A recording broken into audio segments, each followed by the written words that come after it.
Marco, você tem dicas de como controlar as cores em estilos mais coloridos, tipo Hearthstone?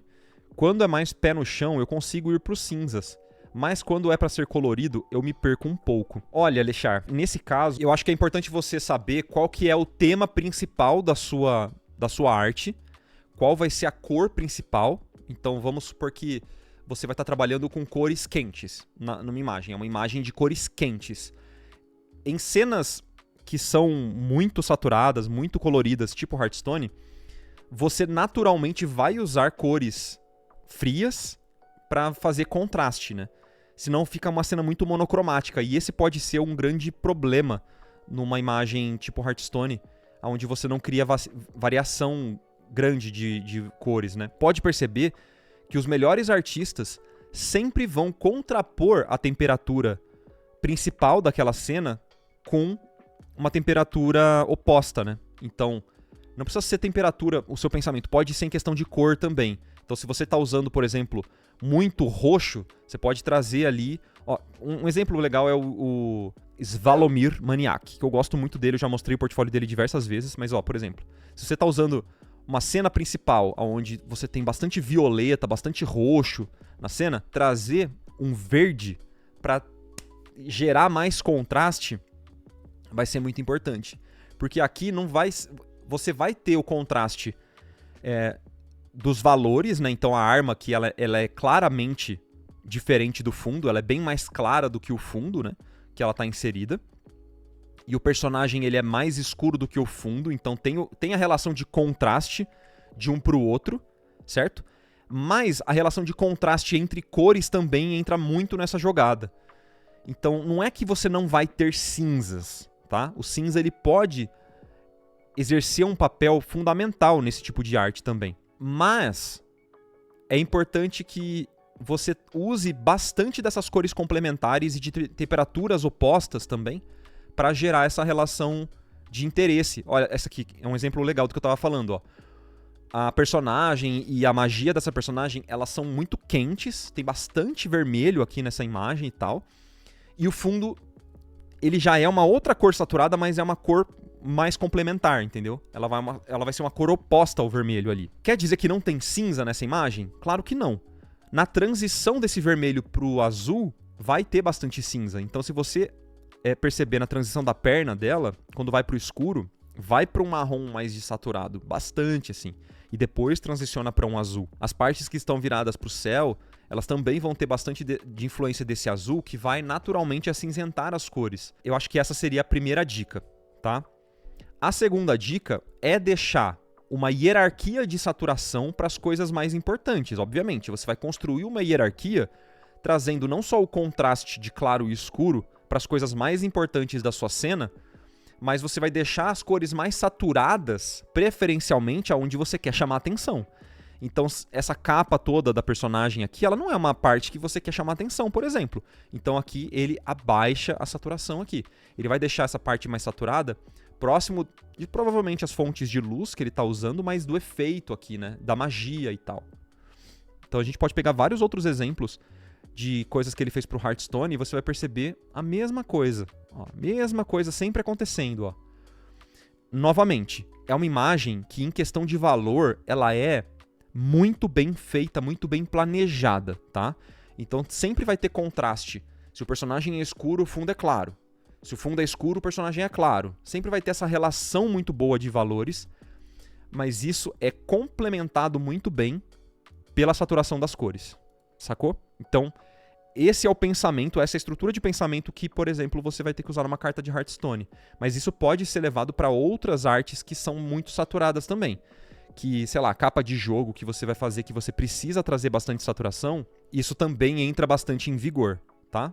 Deixa eu pegar mais algum exemplo pra você, ó. Por exemplo, tem essa imagem que eu trabalhei lá na Ocelus, né, na época que eu tava trabalhando lá, e eu ajudei nessa imagem, pintei um dos personagenzinhos, né, mas é uma imagem muito colorida, certo? Nesse caso, a saturação das cores vai tornar essas cores praticamente puras, na sua grande maioria. Então o cabelo da personagem é verde, meio que a cor local é verde, a iluminação vai ser verde, o cabelo é verde, vai ser sempre aquele verde saturado, sabe? Tipo, não vai ser um verde misturado com outra cor. O loiro, a mesma coisa. Vai ser um amarelo, dourado e tal. O azul também vai ter bastante saturação, então ele meio que é um azul puro, não tem muita mistura, percebe? A gente vai trazer um pouco de mistura nas Bouncing Lights, então nesse personagem, por exemplo, tem uma luz voltando do chão aqui, desse rosinha no cabelo, para trazer um pouco mais de interesse e não deixar a arte ficar muito monocromática, né? Mas são cores mais puras, percebe? Ó, tipo, o cabelo do personagem, ele tá vermelho, ele vai ser vermelho. Ele não vai sofrer tanta influência, assim, do ambiente nesses casos, né? Apesar de ter uma luz dourada super forte atrás dos personagens, mas a cor local, ela permanece meio que pura nessas imagens. Então tem outros caminhos que você também pode levar para imagens mais saturadas, mas eu vejo essas duas formas, assim, sabe?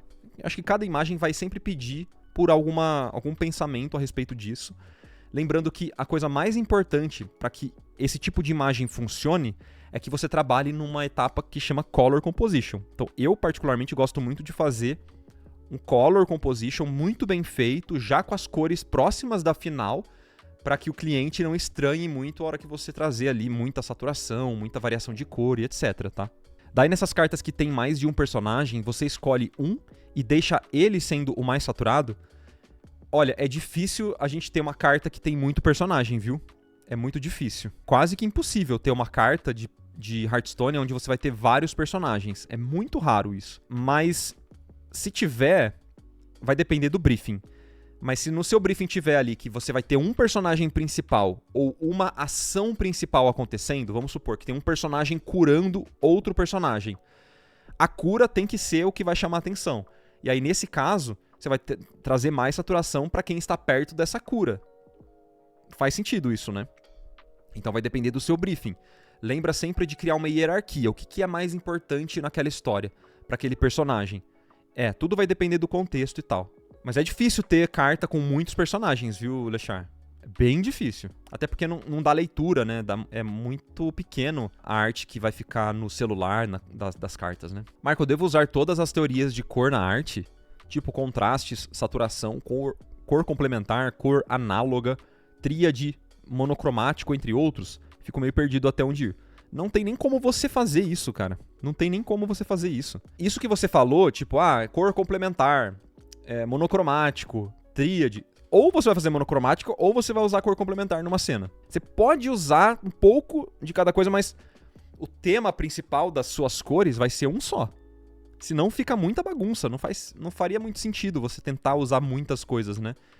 E esse é um tipo de conhecimento que você vai perceber que às vezes faz sentido usar, às vezes não faz sentido você usar.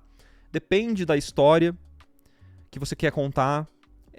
Como eu sou ilustrador, tudo que eu faço vai ser em prol da narrativa. Vai ser em prol de contar alguma história, por mais simples que ela seja, entendeu? Então, a minha resposta inicialmente é não. Se você fica perdido com isso, a minha sugestão é simplifica, escolhe um tema para suas cores. Eu quero trabalhar essa arte em cores complementares, que nem eu mostrei aqui.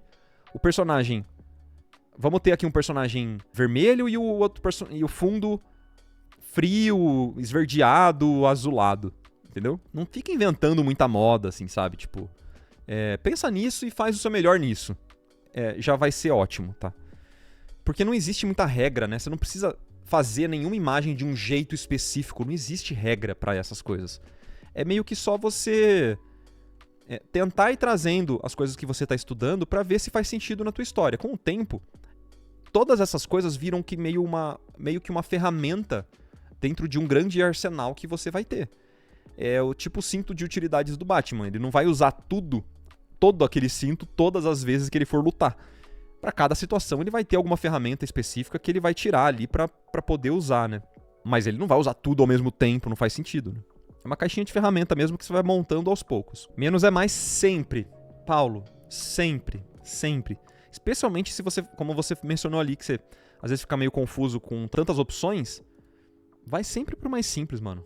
um passo de cada vez, não fica tentando trazer muita coisa, sabe, pras artes. Você acabou de assistir a um corte de um conteúdo que está disponível lá no nosso canal principal. Eu vou deixar o linkzinho aqui para vocês poderem assistir. E aqui embaixo eu vou deixar o link de um outro conteúdo parecido com esse que talvez vocês também gostem de assistir. Não se esquece de se inscrever nesse canal de cortes aqui também. A gente se vê na próxima e tchau, tchau!